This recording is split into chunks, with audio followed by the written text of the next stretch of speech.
Welcome to the Banker Lamp. Please enjoy the video. You start by gathering the emoji-labeled data you'll change. Quality matters more than quantity, so balance classes and remove duplicates.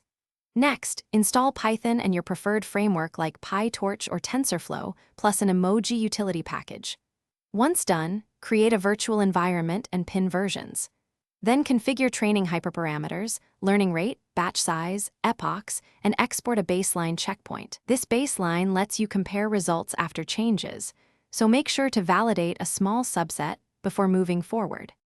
You now change the model to emit the emoji set you want by resizing the final layer to the new number of classes and updating label ID mappings.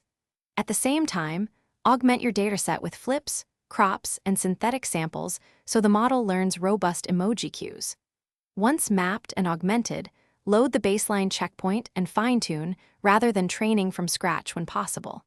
Mixed precision and a smaller learning rate speed convergence. Monitor validation, loss closely to avoid overfitting. You finish by evaluating the updated emoji model on a held-out test set, inspecting accuracy and per-emoji precision and recall to find weak spots. Once satisfied, export to a deployment format like ONGs or Torch script and integrate into your application or inference pipeline. If results are poor, first check for label mismatches and hidden data leakage, then lower the learning rate or add more augmentations. If you still see instability, revert to the baseline checkpoint and iterate on the problematic classes.